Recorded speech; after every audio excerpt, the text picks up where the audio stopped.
That. Okay. Hi, lovelies. It's me, Deborah. Welcome to another episode of Behind the Beauty. And today I have a special guest with us. Today I have Sayeed Bernard. Say hey. Hi. Yeah. How are you doing today? I'm doing well, and you? I'm alright. Great. Okay, so as you guys know, I've been talking about men's mental health awareness. That's what November is all about. So again, I brought another friend just to see what it's like from a male's perspective. Yeah. I do believe that I shouldn't, as a woman, I should not be the main voice because it's not my issue. I don't have to face it. Mm-hmm. So what I really want to do is just talk to you guys to find out more so I can understand your perspective, and not just that, but share it with others so they can understand as well too. Yeah. So, what do you know about mental health? Well, that is psychological. That's for one. Mm-hmm. And, stress and other vicissitudes of life tend to contribute to mental health, whether it be good or bad. I know for sure that, especially where men are concerned, mental health isn't such a big thing. It's more a big thing among women. So, yeah, it really has to do with your well-being, not physically or spiritually, but, how do you feel? Are you zen? Are you very stressed? Are you on edge? I think those words, for me at least, best describe what mental health is like. Okay, cool. So I want to pick up on a point that you mentioned. Why do you think that it's not so prevalent among men? First of all, it was never prevalent among men from generations before us, the boomers, the Gen X. The reality is, their generations focused on, men must be the Batman and the Superman of the world, and men shouldn't cry, it's a sign of weakness and what have you. And I think those things have, in as much as we've come a far way today, we still have, through social media, some hindrances perhaps to men's mental health. For example, I see now like TikTok trends where this whole Jelly Batman thing. Jellyback man thing, what's that? I'm not on TikTok anymore, so I don't know. It's this woman who was preaching about, man for strong and end up doing a Jellyback man. And what they have done, while in that context, what she's saying is making sense, what they have done is now added that to other areas of men. So, for example, a man was there crying, and they put that voiceover on it, man, Jellyback man. Or, another instance, a man could lift up something and all of a sudden he's a Jellyback man. I think those things contribute to how men are viewed. And in as much as I said before, we've come a far way, we still have way more to go, because I guess we're just viewed as superhumans, or we should be superhumans. And on one hand, we say, oh yes, you can be vulnerable with me, men are human beings too. But on the other hand, it's like, we don't get that space though, So, there are some give and takes, really and truly, yeah.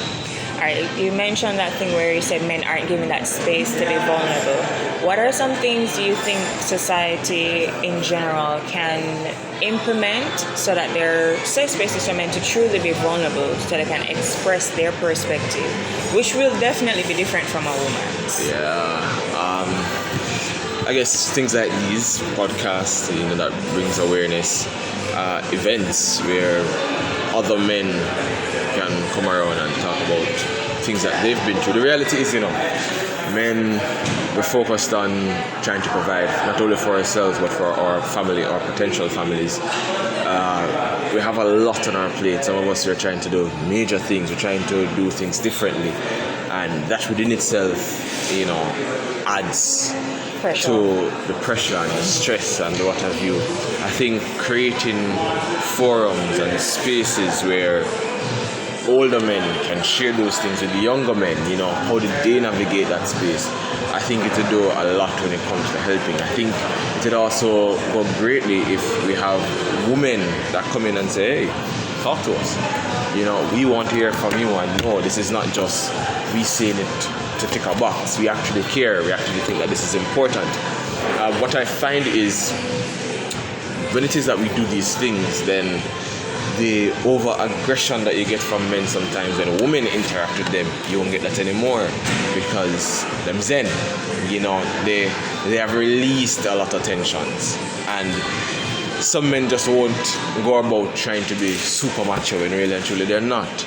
So I think as a starter, those are some of the things that definitely could be done. Okay, I like those ideas. So to pick up on what you said about being zen, I know, for instance, therapy is expensive. Not everybody can afford it. Sometimes it just doesn't work into your schedule. Yeah, absolutely. But what are some things that you implement in your life to help you to feel zen, and some things you think you can encourage other men to try to make themselves zen? Perhaps I'm not the best person to answer this question. Well, we're being honest. It's open. I'm super good at compartmentalization. Oh. I'm super good at it. Sometimes too good. So I'm able to separate and say, all right, now it's that. So you separate emotion from the problem. I tend to be very good at doing that. So I find that way I tend to survive a bit better. Well, I've been to a therapist before, only once, and I left not feeling any better. Haven't been back since. It was talk therapy? Pardon? Talk therapy? Yeah. And I just didn't feel like it worked for me. Again, I'm a very logical person. So somebody telling me something but I don't see it working, it's just nonsensical to me. So what I've started to do is really and truly read about, how do I process this, or how do I make sense of this. One of the things that I did recently, as a matter of fact, was a personality test. Oh, okay. And that personality test told me that I had an executive style, executive A, which is an executive assertive style personality. And reading through everything, it told me, how do I process things? Why do I process things? Do I process things the way I do? And I think that for me started to have some things clicking, which helped me with my self-awareness. And then with the self-awareness now, I'm better able to say, okay, I feel this way because X equals Y, so I need to do Z in order to counteract that. And I find that that's been better when I know more about myself. I'm better able to navigate how I deal with things. And frankly speaking, I think I should have done it way sooner, But a start is a start. True. So, yeah, those are the things that have helped me. So knowing yourself more so that you can raise your self-awareness so that you can pinpoint the things that actually work for you and not necessarily what everybody else is the general things don't work. I'm not yet sold on therapy. I'm not yet sold on therapy, unfortunately. But well, there are different types, and even if you don't end up needing it, because again, if you are able to teach yourself, then that's okay too. And that's really what therapy is about, helping you to navigate life on your own. But that's really good. But what outside of that, anything creative that you may do to help you feel zen sometimes? Because as an executive A personality type, aren't there some other things that may help you sometimes when the logic doesn't really... Absolutely. I mean, personally, I like going for a drink with some friends, sit down, chat, vibe, share experiences. I realize that I'm now on this thrust of trying new things, so I'm now doing swimming. Ooh, love that. I'm doing swimming. What else? It's a physical activity to help you de-stress. I take the gym more seriously. Ooh. So, after a hard, stressful day, I take all of that out on the gym, and by the time I get home, I am very tired. I get up the next morning feeling sore. I love that feeling. And, I just go. So that, I think, outside of the hustle and bustle of life, those things kind of give me a bit of balance. In fact, I invest a lot of time. So every evening, from Monday to Friday and on Sundays, either I'm at the gym or I'm doing swimming. Wow. Yeah. Plus your normal day-to-day. Wow. Yeah. Okay. But something that I wanted to ask you about. You mentioned the things like forums created by men or women for men to really learn what you have ended up teaching yourself, which is basically learning more about yourself and raising self-awareness so you can be more vulnerable with yourself and make better choices for your emotional, physical, and overall health, well-being. But something that I've noticed a lot is that when women are the ones to start the conversation, it may come across or be interpreted in a negative way. Yeah. Do you have any thoughts on that? Absolutely. The issue I find is it's as if something is wrong with me. I know that something is wrong with you, and so I'm going to correct you, and you need to go to therapy. I think when it comes from that perspective, which oftentimes that's how it comes across, it's, remember now, you're talking to the same men that don't like going to the doctor. You're talking to the same men that, you know, they feel like we're infallible to certain things. So you telling us that you're ill, something is wrong with you, you need to go and see therapy, when we're not seeing what you're seeing, you know, it really raises defenses. That's what happens. I find it's better off when it comes from let's do this together, or, you know, this is just something you should do, it will make you better off in life, or, you know, you'll be surprised at the results that you get. I think that more or less gets you in the groove to actually go. As you said, there are different forms of therapy, and I think only one form of therapy is focused on. Yeah, talk therapy. Right, yeah. The talk therapy. And I don't know if that works for men. Yeah. You know, again, because for us it's very clear. There's nothing that, and this was my opinion for a long time, there's nothing that you're going to tell me that I don't already know. I know the situation.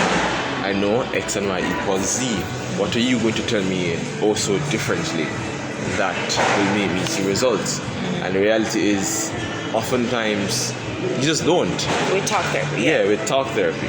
So, I think where women are concerned with helping men with this particular issue, I think they need to delve more into other forms of therapy, you know, and exposing men to those other forms of therapy. For example, before I came here, I didn't know that there was another form of therapy as opposed to talk therapy.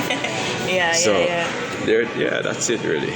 Okay, cool. Well, some things that I've seen happening overseas where there's this gentleman that he has a program where he trains little boys and teenagers through, I'm not sure if it's taekwondo or karate, and through that he's able to mentor them and teach them deep breathing exercises. He can see when they're getting frustrated with learning a new skill, and he's able to help nurture them so that they understand their emotions, accept their emotions, and then use that to influence their choices in life. So that's one thing that definitely works for boys. I'm not sure if we have anything like that for men. But for men so far, what I've seen, again, overseas, I've seen them do like a yoga class, but it's done by a man. Yeah. And they do the same thing, same yoga exercises that women will do, but it's just that it's just men. So you guys are able to really just embrace everything that you're feeling probably without feeling judged. Because I'm going to be honest, it's really easy to judge you guys. Because we're supposed to be macho and, you know. And we're taught the same things you guys are taught about. Why are you crying about that? Are you, for example, these days, and I find when women give men attitude, it's, oh, you're a woman being a woman.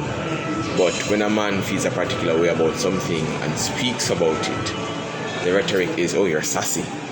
You know, no one wants to be called sassy. So what does that do? It closes, you know, alright, we're not going to talk then, you know. Yeah, we feel a way about when I'm going to say nothing, because you're going to call me sassy. Make it look like, because I talk about the fact that you're hurting me. I mean, womanish, because I'm sassy, you know.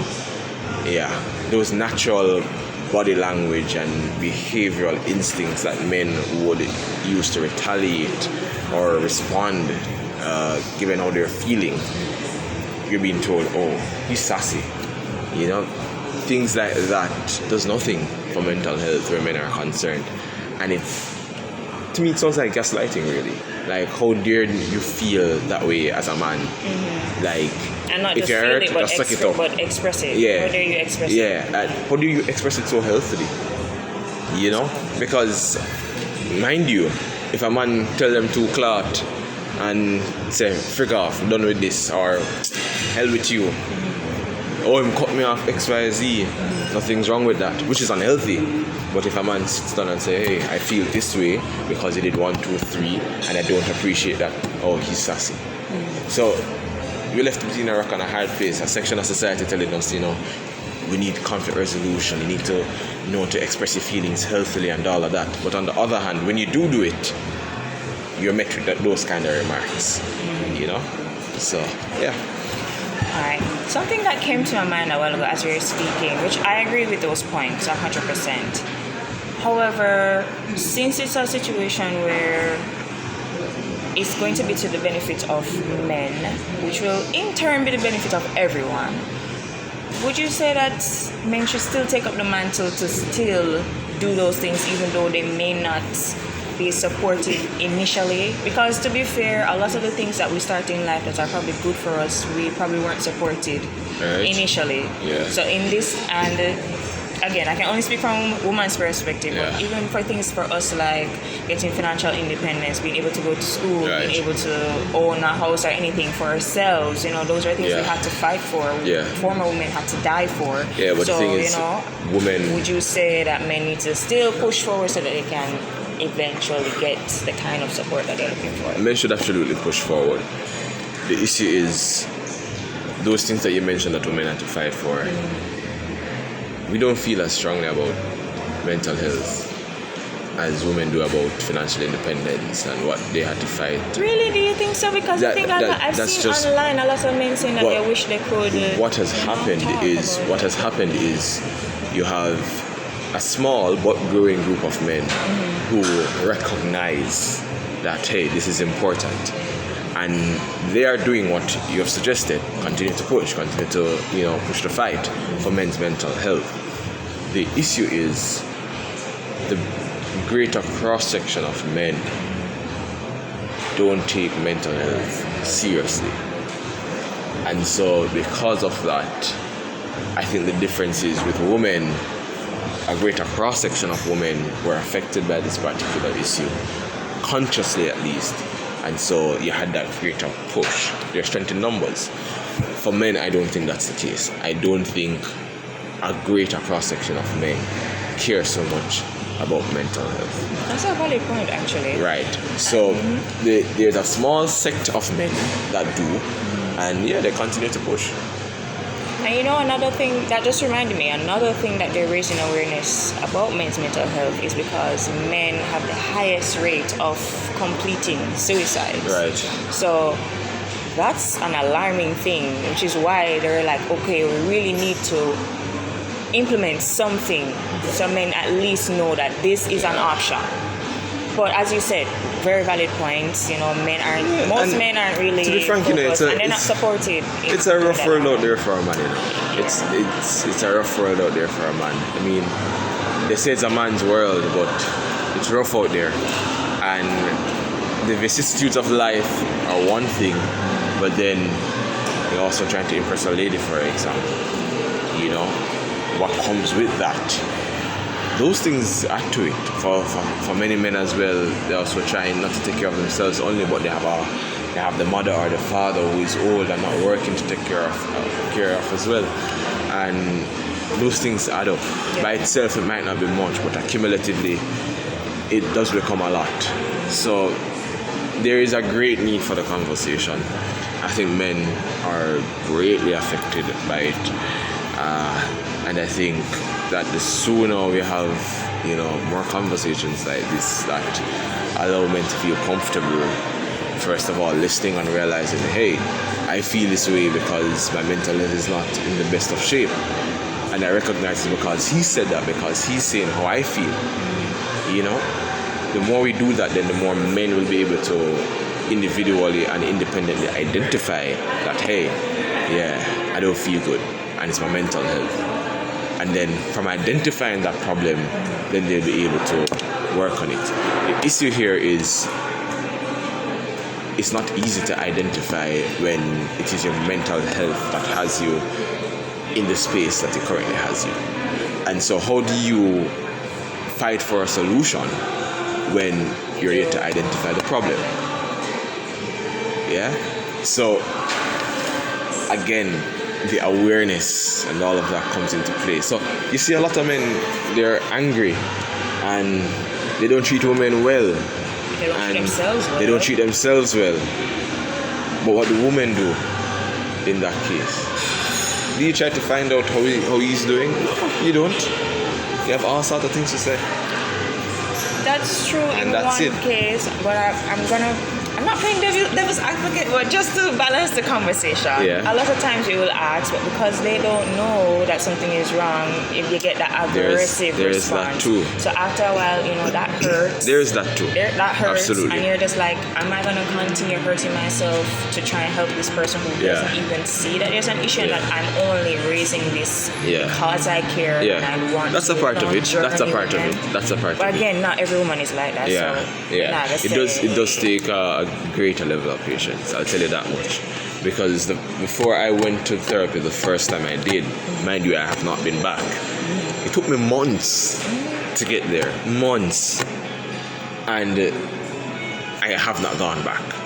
So can you imagine other men who are way less self-aware, what it would take to get them in a chair, and the sustainability of them being in a chair and actually working on it and gradually growing.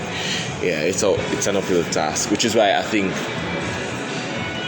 while women have a role to play, I think men also have a role to play in saying, hey, men go through this. I've been through this, this is how you work on this.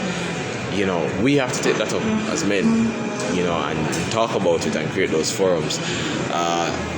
Issue again is not a great cross section of people have such a great interest in it. Yeah. So, well, I have no more questions. But if you have any final thoughts that you wanna leave with the people from Behind the Beauty. Behind the beauty. Yes, men are in fact beautiful. Yeah. Absolutely. And Behind the Beauty is basically showing the mess behind this wonderful image you see out there. Because we all have something that we struggle with. Yeah. We all have something.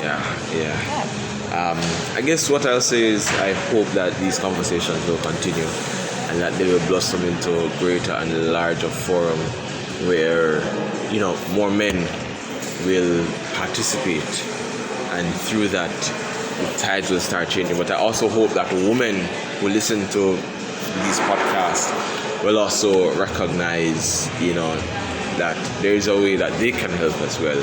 And it might not be easy because, we're not easy to deal with in that regard. But to still try and reach out and, help to push the conversation. Just as how there were men that supported the fights that women took on years ago. Yeah, open the doors for them. Exactly. And supported them and protected them. Exactly. It is good.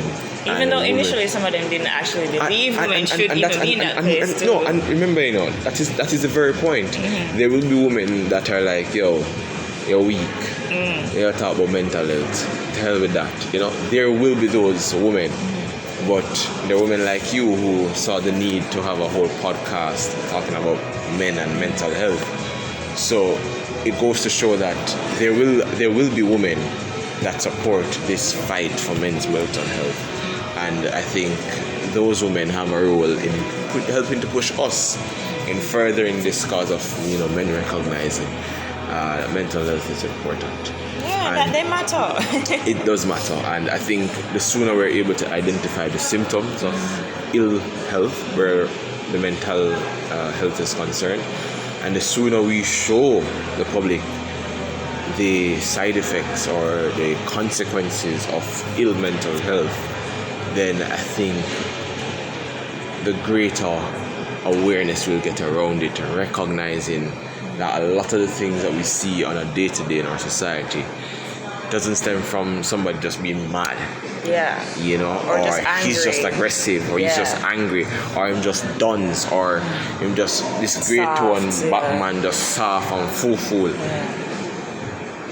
When you recognize, so for example, again, I'm executive assertive, and for years, once it came to a conversation about my feelings and emotions. It's foreign, I right? avoided that. Oh. You know, I'm avoidant where that is concerned. And again, it's through self-awareness that I have to be like, no, you have to have these conversations. You have to look them in the eye and have these conversations. And so whether it be a conversation with my mom about how I felt about something, because, for example, me, I don't like hurting people I love. That And sometimes, too, that's a valid point. and sometimes That's a valid as a point. man, you're like, If you I should be bring this protecting, up, not yeah, hurting. Yeah. And if I bring this up, then ultimately you're gonna be hurt. And then again, the macho-ness in you is, you know, just soak it up. You can deal with it. It'll pass. But then over time, it festers. You start to get unhappy, and you start to get pissed off. You start to get numb. Sometimes you get physical ailments too. Exactly. So even having a conversation, engaging in a conversation to say, all right, let me start out by writing. Because I've noticed sometimes when you're off, and I would ask you like, Sayeed, are you okay? And I feel weird asking, and the easiest you know? conversation is, yeah, man, I'm good. and frankly speaking, I tell people all the time, if I just say, yeah, man, I'm good, yeah, I'm not good. I figured that. That's just my 4 words to get you off my back. Right, yep. You know, because I find that it's easier. But I also find that I do that because, are you asking because you care, or are you asking just out of curiosity or just out of conversation? Because remember now, our culture is, yo, you're good. Mm-hmm. That's how we make conversation. Yeah. You know, that's just in passing. But are you really invested in actually, am I okay? And so sometimes when you push, sometimes I'll be like, no, mama, actually good enough. But sometimes if you push long enough, I'll be like, yeah, I had a rough one, you know. So even those conversations, and as I say, your friends, you know.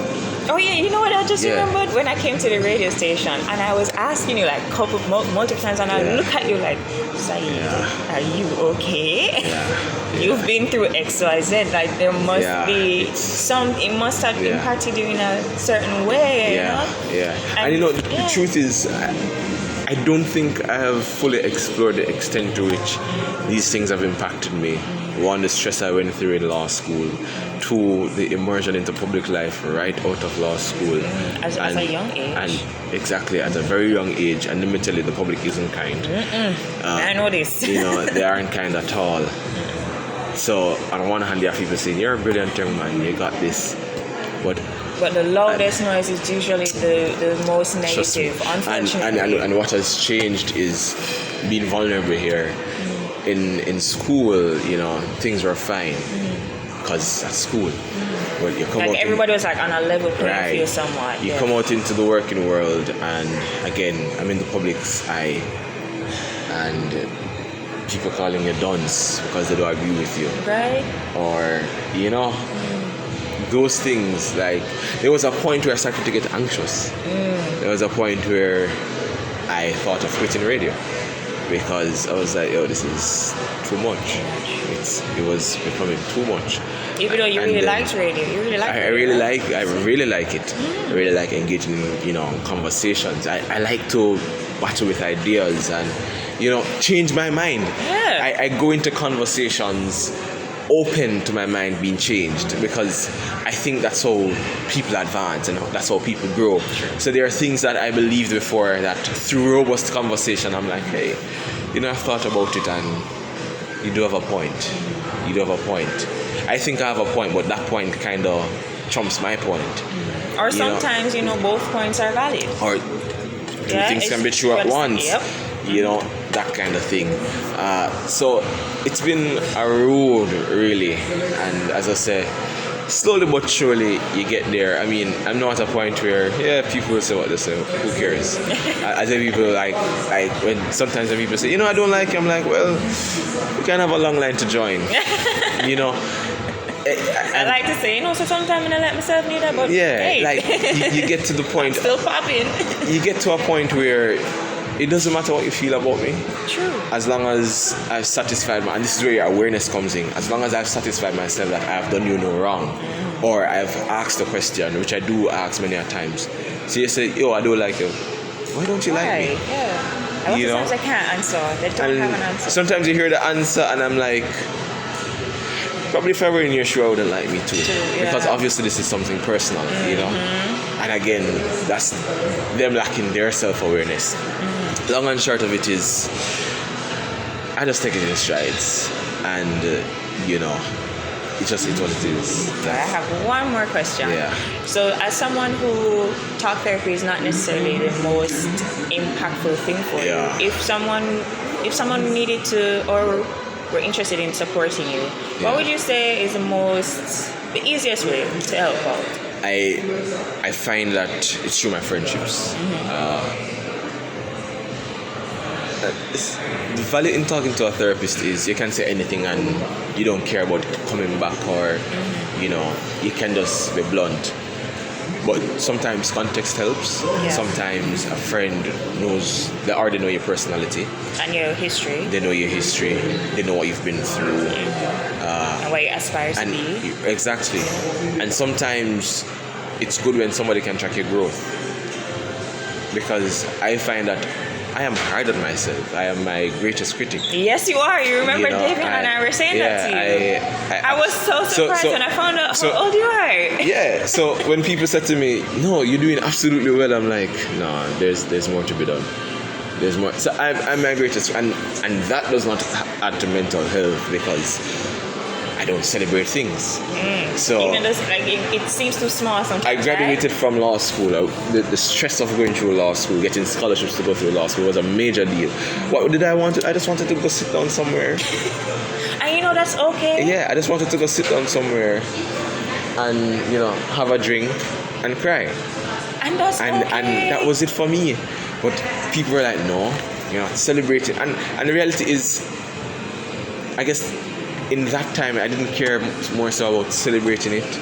It's just that having gone through everything that I went through, I was so relieved. Yeah. You know, I just wanted to sit down and just process and just be relieved. Yeah. And then I'll just move on. You know, like when I bought my first car, my friends were like, "No, you forgot to celebrate," and I'm like, I think what needs to happen, you need to do both. I think you need to take the time to de-stress, and that opens you up to celebrate. So that's where my friends have come in. They're like, all right, we might not get him in the moment to celebrate it, but probably if we link him the weekend and say, yo, forward, you know, him gonna come out. And I find that has worked. Ah, nice. So, and then sooner or later I find that I start getting used to it. So 1 and 2 times, if me feel good about it, you know, me say, oh, let's go. We forgot, you know, you know. I like that. So that's been some progress, but it's been friends, and I think I don't keep a lot of friends because I find that people are very fickle. So I do value the friendships that I have. And I think it's through that, and when, you know, they're able to say, hey, trust me, you're not going through this alone, you're doing fine. When I was going through a very high peak stress moment and I did not know what to do, it was a friend. I was talking to Joel actually. Wow. Yeah. In fact, Joel was one of them that guilt tripped me into starting my practice. Because again, I was so stressed, I was lamenting about particular things, and it's like, yo, you can do it, you're young, like what's there to lose? And while I did not move on it in the moment, it was just ringing in my head. It was just ringing in my head. Yeah. And then I thought about it, put things into perspective. I'm 25. So what if I take a year off and try something else? And so what if it doesn't work? I'll be 26. Yeah. I'll be 27. There are people who they're still going for the degree, 26, 27. You know? So you don't have nothing to lose. So being an overachiever has not been good for my mental health, I'll tell you that much. But the support that I get from friends has been immense. And that for me has been good. And I take things from that, I adopt particular things from that. So it helps me, you know. Do you find yourself like being able to be a support system to your friends too? Yeah. I mean, good, right? That's what friends are for. Yeah. You know, if a friend needs me, I'll be there. And I think that's what I love about friendship. I might not come and say every day, oh, I love you. I mean, sometimes I get, you know, in my feelings and I say, guys, I love you. But more so for me, it's if you have a problem, I'm a solver. Let me help you solve it, you know, that type of thing. Or I might not be able to help you solve it, but I'll sit there and watch you cry, you know. That's good too. Yeah, like they just want somebody to vent to. Sure, I'm all ears. You know, that sort of thing.